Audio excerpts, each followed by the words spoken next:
Shot in 4K ultra high definition. Your number one source for local news. WRAL News. Coverage you can count on. We are now getting a look at the extensive damage here in Durham from those storms yesterday. Downed power lines and stoplights and a tree that killed a woman. We're getting a better look now at damage here in Raleigh after the storm came through and hit yesterday. Coming up, I'll explain what neighbors say about the damage. And our cold front is moving through. It will be a quieter day today. It's still going to be a hot one. We have a small chance for thunderstorms, mostly in our southeastern counties. I'll walk you through it. And could Donald Trump make history as the first former president to have a mugshot taken? What the sheriff in Fulton County, Georgia, is saying about the booking process once Trump turns himself in. 4:30 is the time right now. Your Wednesday morning, August 16th. We welcome you. I'm Jeff Hogan. And I'm Michelle McConaughey in for an H2. Wow, what a storm we saw yesterday. Durham obviously getting hit pretty hard. So we're going to have live reports. We have live coverage, team coverage today on all of that. But today, luckily, things looking better storm-wise. Meteorologist Elizabeth Gardner is still hot out there, though. Yeah, it's still a warm start. We're looking at 74 degrees right now. Our dew point 72. This is a live look at Durham. Now, yesterday, our dew points climbed almost to 80 degrees, and that is extremely muggy. So this is more of a normal feel to the atmosphere for an August start. We take a look. We do have some cloud cover out there, so we do have the tower lit at partly cloudy for us this morning, and there may be some patchy fog that develops. Haven't seen very much of that yet, but we have our eye on it. It's a cool 64 in Roxborough. Elsewhere, temperatures are in the mid to upper 70s, but again, that's pretty typical for a morning like this. We take a look at some of the damage done from yesterday, and you can see a lot of power outages, especially in Durham. Durham was hit hard, and of course we have crews out there to talk a little bit more about what we're seeing with lots of trees down. There goes our cold front. There's a little bit of rain associated with that front sliding eastward out of our viewing area right now. We'll likely have the potential for a little bit more, a few more chances for scattered storms later on today. We'll see that front that moves eastward still stalled down to the south. So from Fayetteville to Clinton to Goldsboro, we could see a few afternoon and evening thunderstorms, but all of that should end up being along or east of I-95 and only affecting a small amount of our viewing area. We ended up breaking the record high yesterday. We hit 100 degrees. So today, 10 degrees cooler than that, but that still means 90. We'll talk about when our temperatures start to creep up again coming up. Thanks, Elizabeth. And heads up to you in Durham County. Classes are canceled today for students because of the ongoing power outages and widespread damage from last night's severe storms. The district says there'll be a 2-hour delay for staff at DPS year-round, specialty high schools, and central services office today. And Legacy Academy in Chapel Hill will be delayed until 10 o'clock this morning. Meanwhile, Falls Lake Academy in Creedmoor is on a 2-hour delay. As we mentioned, the damage is widespread this morning, so we do have live team coverage for you across the triangle as our crews show you some of the hardest hit areas as you're waking up. Yeah, first let's get over to Laura Levine, who is live in Durham, where the storm turned deadly. Laura, a woman losing her life. Michelle, even driving into Durham, it's very eerie here this morning. The power is out. It's pitch black and just a lot of debris everywhere. I want you to walk with me here so you can see a little bit of what we're seeing. Downed power lines. You can see the stoplight here all tangled up. But I really want to point your attention to this large tree here at the intersection of Anderson and Moorhead. This is the tree that fell on a vehicle of a woman driving through this area yesterday who did die here because of this. Now, this happening around yesterday afternoon, as we know, when those storms were rolling through. 78-year-old Donna Warsaw from Hillsborough was traveling within this area when the tree fell. Of course, power is out still at this time. We've actually seen some people kind of walking about within this area. It is not safe, you guys. When I tell you, there is not a single light on. It's very dark, but it's also, you can't really see what's on the ground. So a lot of just mangled up wires and debris, tree, trash. It is very dangerous. So if you're traveling very early this morning, you want to just be mindful of that. Actually, just avoid areas like this. Again, this is the intersection of Moorhead and Anderson Street. And now we're going to send things over to Kelsey Coffey with a look at things in Raleigh. Laura, neighbors who live here at the Timbers apartment complex are waking up this morning to see this. Their parking lot is covered in debris and trash. Actually, where I'm standing right now, it seems like there was probably a tree that hit a car, because we can see that there's a lot of wood chips around. So there was probably someone that was chopping the wood, trying to remove a tree from a car, and several other cars were just missed by a tree. We're going to get you to some video now from yesterday so you can really see the extent of those damages. Now, storms were producing wind gusts as strong as 80 miles per hour, so you can see why this damage is just so extensive. And coming up in the next half hour, we'll introduce you to one man who lives here who will describe the moments happening before that storm. Kelsey Coffey, WRAL News, live in Raleigh. And people in Orange County have widespread damage to clean up after yesterday's storm. That storm uprooted large trees and brought them crashing down onto homes, leaving thousands without power. Orange County was hit with straight line winds with bursts between 70 and 80 miles an hour. There is no word on any injuries there. The storm damage is widespread across our area, and as many of you clean up today, share your pictures with us. When it is safe to do so, you can submit those images or videos through the WRAL News app or our weather app. And good morning, Ken Smith in the WRAL Live Center. Continuing our coverage, we were talking about the widespread damage, well, also widespread power outages all across the Triangle area. The hardest hit area, if you can see from this outage map, courtesy of Duke Energy, more than 49,000 customers in the Durham area, one of the hardest hit areas, still without power this morning. If you bring it here to the Triangle area and bring it closer to Raleigh, a little more than 400 customers are still without power. But you can see this map, just widespread power outages all across the Triangle and surrounding areas. We'll keep monitoring this map, because when we first came on the air this morning, when it first came in around 4 o'clock, that number 49K, that was up to 57K. So it's steadily dropping. We'll keep monitoring these numbers here in the WRAL Live Center. All right, thank you, Ken. We've learned a person has died after being hit by a Raleigh patrol cruiser. This is a story we first brought you as breaking news yesterday morning. Authorities identify the victim as 51-year-old Pedro Lopez. Investigators say he was hit Monday night by an on-duty officer in a marked vehicle. We're told Lopez was crossing Capitol Boulevard near Calvary Drive, but was not using a crosswalk when he was hit. RPD's Internal Affairs Unit is investigating the actions of the officer who was driving. They will determine if any laws were broken. That officer has been placed on administrative duty. State House lawmakers are expected to vote today on some big changes to election law. As you take a live look right here at the General Assembly, Republican leaders say the changes will increase public confidence in elections. But WRAL Capitol Bureau Chief Laura Leslie shows us critics say they'll just make it harder to vote.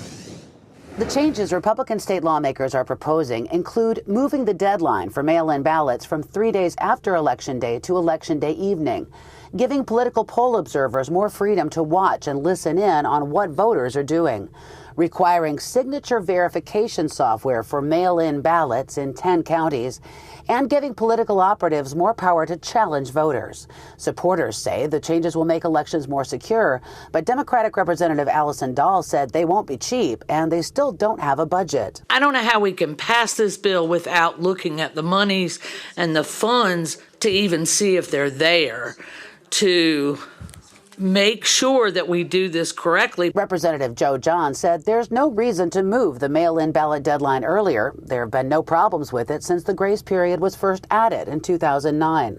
Basically, I guess my position is if it ain't broke, don't fix it. Some on the right complain that the bill doesn't go far enough in giving the public access to more voting information, like Jim Womack with a group called the North Carolina Election Integrity Team. 50% of America doesn't trust its elections, and the reason they don't because of transparency and accessibility. Matt Swallow with left-leaning group Democracy Out Loud said it will give poll observers too much leeway to interfere with voters. So this gives the observer a chance to hear what the voter's party is, and if it's an opposite party, they could follow those voters into the voting area and potentially intimidate them. Lawmakers could still make some more changes to the bill today. It's likely to pass the House along party lines and then go to the Senate, and it could be on the governor's desk as early as tonight. School leaders in Wake County are working to make sure your kids are safe in the coming school year. School resource officers, principals, and security administrators are meeting today in Cary for a summit. They plan to talk about large event safety and equity in school security, among other topics. They'll also participate in an exercise to assess different responses to security threats. Happening today, the first of thousands of college students will be moving into the Triangle area universities and schools this week. They'll begin arriving. Move in for the fall semester begins today at UNC Chapel Hill. The school says it is welcoming more than 5,600 first-year students and transfer students to campus. Move-in will continue through Saturday ahead of the first day of classes on Monday. Students at NC State will start moving in tomorrow, and Duke's move-in is Saturday. Time now 4:40 on your Wednesday morning. Former President Donald Trump could become the first former president with a mugshot. What we're learning about his future booking process in Fulton County now that he's been indicted for his alleged role in trying to overturn the 2020 election in Georgia. Plus, more than 300 positions need to be filled at PNC Arena. How you can become part of the staff today at one of Raleigh's entertainment hubs. And we'll bring you live out to Sanford this morning. Meteorologist Elizabeth Gardner is in the WRAL Severe Weather Center, tracking the hot temperatures we'll be dealing with again today. From the WRAL Severe Weather Center, North Carolina's most experienced team of meteorologists. It is 4:44. We actually have a lingering shower. Our cold front that crossed the area yesterday is still here in our eastern counties. A little bit of lightning there just to the east of Tarboro. That's about to move out of our viewing area, but didn't want to leave you out. There is that shower that's still finally moving out. After that, we're going to see a bit of a break with a few scattered storms in some of our southern counties, and we'll walk through that coming up. Look at Apex this morning. It is dry. It is dry in most places. Weather shouldn't be a big issue this morning, but there are a lot of trees down. So that's one thing that I want to warn you about. A lot of places haven't had a chance to remove some of those trees. It's dark outside, so in rural areas, just be especially careful, especially in the Triangle area. 77 in Fayetteville, 73 Irwin, 74 in Rocky Mount. We'll see a high of 90 this afternoon. Former President Donald Trump is expected to surrender at the Fulton County Jail in Georgia. That's according to a statement from the local sheriff. District Attorney Fonnie Willis has given Trump and his 18 co-defendants in the Georgia indictment until noon August 25th to turn themselves in. There's no word from the Trump team on when he'll be booked. The Fulton County sheriff says that the jail will follow its normal practice and Trump will be treated like anyone else. That could include a mugshot. Trump's facing 13 counts, including racketeering in the probe into the aftermath of the 2020 election. He's now facing a total of 91 charges across 4 indictments handed up against him in recent months. Meanwhile, North Carolina's Mark Meadows is trying to get the case moved to federal court. He's one of Trump's co-defendants charged in the Georgia 2020 election probe. Meadows, who is the White House's former chief of staff, filed the request on Tuesday. It cites a federal law that allows a case to be moved if the alleged actions were taken under color of a defendant's federal office. Moving the case to federal court could result in a more favorable jury pool for defendants. The charge would almost certainly mean no cameras will be allowed in the courtroom. President Biden is facing criticism this morning for his response to the deadly wildfires in Hawaii. Biden says he and the First Lady will visit Maui as soon as they can to get a look at the damage. He has also pledged $700 per household in relief aid. Critics say his attention is not focused enough on a tragedy that now has 106 confirmed deaths and thousands of people who have lost everything. Governor Josh Green says the number of confirmed dead is expected to keep growing. Crews have only been able to search about a third of the area that was burned by the fire. Only 2 of the victims of the fire have been publicly identified. Maui's police chief says he's hopeful crews will have up to 90% of that area searched by this weekend. For the very first time, North Korea is confirming that U.S. Army soldier Travis King is in the country. State-run media there says King crossed into the country due to inhumane maltreatment and racial discrimination within the U.S. Army. U.S. officials believe that King intentionally crossed the border while on a civilian tour. The Department of Defense says it's focused on King's safe return to the U.S. His family said earlier this month that they had no reason to believe that he would defect from the U.S. military.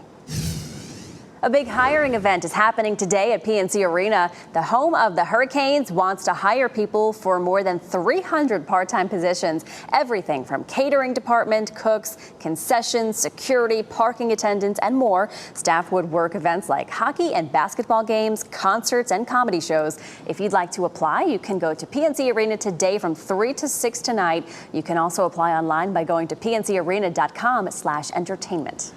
This morning, we will learn which team will play Spain in the final of the 2023 FIFA Women's World Cup. England and the home country Australia will kick off 6 a.m. in a semifinal matchup. You can catch all the action on Fox 50. Our 7 o'clock news will air on WRAL News Plus. You can find it on channel 34 over the air, Spectrum channel 1257, or on the WRAL app on your smart TV and mobile device.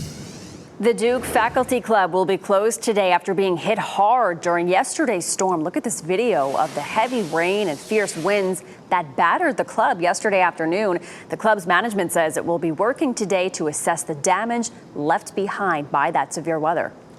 Still what we're keeping an eye on right now, 448 and Elizabeth Gardner in the WRS Severe Weather Center. We see still a shower lingering out there, huh? Yeah, we do. So our cold front, this is the one that caused all that damage yesterday. That cold front, when it was west of us, developed a strong line of thunderstorms right after lunchtime and into the evening. And it's slowly moving across the area right now. So we do still have an isolated shower that is hanging out there in Edgecombe County. This is a look at how many people were affected by this storm yesterday. You can see the white circles. Those were all wind damage reports. 196 of them up and down the East Coast, 10 hail reports, 1 tornado report. And we were fortunate about that. We didn't end up with any tornado damage here in North Carolina. You can see where the storm reports were really clustered, especially right there around Durham County. There were a few of those in Wake County and say from Johnston County north up the I-95 corridor, and a few of those back there across parts of Moore County as well. We take a look at dual Doppler 5000 radar. And again, here's that little shower that is continuing to linger along our slow-moving cold front just to the east of Pine Tops, east of Tarboro, a little bit of lightning there. That's gradually going to slip out of the viewing area. Of course, with all that wind damage yesterday, we still have a lot of power outages there in Durham. You can really see when we take a look at the power outages, as many as 52,000 customers still without power.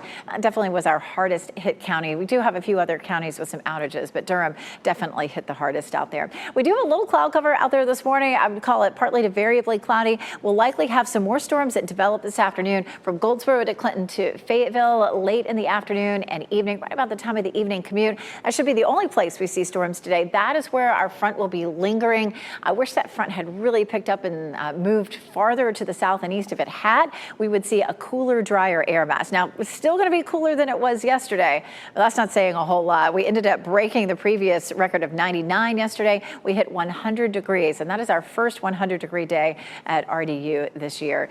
Right now, 74 with a dew point of 72. That's a pretty typical August morning for us. We'll hit 90 today in Raleigh, 89 in Durham, and 91 in Fayetteville. What we see going forward now looks pretty normal. Today it'll feel like 92. Tomorrow it's going to feel like 98, but then we're back to feeling like low 90s as we get into the weekend. We take a look at our temperature outlook, and again, it still looks above normal all the way through the end of this month. So we're 90 today and tomorrow. Our temperatures climb back into the mid-90s starting on Sunday, Monday, and Tuesday. So the heat's not over for us, but we don't have a lot of chances for scattered storms right now. It looks like just a few pop-up afternoon and evening cells.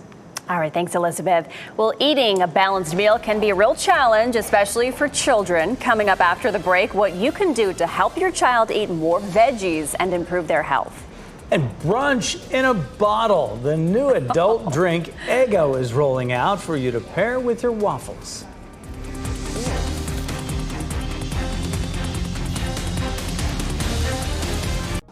The Chatham County Sheriff has a warning about a two-pronged scam. One part a work-from-home scheme, the other happening on Craigslist. Investigators say the scammer targets sellers on Craigslist. The scammer sends a counterfeit check to the seller with a higher dollar amount than the sale price. The scammer then tells the seller to return the excess money. Now for part two, Chatham County investigators say scammers are based overseas. However, the checks come from a local source. They say the scammer set up a fake company and convinced locals to take a work-from-home job handling payroll. In reality, they're peddling the bogus Craigslist checks. Sometimes it can be hard to get your kids to eat healthy. A recent CDC report shows nearly half of children nationwide don't eat vegetables daily. There are ways to help kids get more vegetables into their diet, though. Experts say you should introduce veggies to your kids early and often, but don't pressure them because that'll make them less likely to want to eat them. You should also lead by example by eating balanced meals yourself and make veggies a normal part of every meal so kids expect them. Just put a piece or two of something on their plate and do that every night repeatedly. So they start to learn, hey, this is normal. This is what we're having. Everyone's trying it together. And with older children, you might consider taking them shopping and letting them pick out their own veggies. And parents, we have something for you this morning. Eggo Waffles want to help you Lego with its new boozy brunch in a jar. The Kellogg Company teamed up with Sugarlands Distilling Company to create the Eggo Brunch in a Jar Sip and Cream. It's a liqueur that blends the flavors of toasted Eggo waffles, sweet maple syrup, rich butter, and even a hint of smoky bacon. The Eggo Brunch in a Jar is available at select retailers nationwide and online in select states. Okay. Lego my mason jar of booze, okay? We're going to fight over that. Okay, I can get behind this. What is it, like $20 to $30? Yeah. $20 to $30 a bottle. So it's not very expensive, but it's not something that I can drink a lot of, I don't think, because it's so sweet. No, and I look closely at it, it says Appalachian Sip and Cream, so it's made for us. Maybe can you put a little in your coffee, maybe? Right?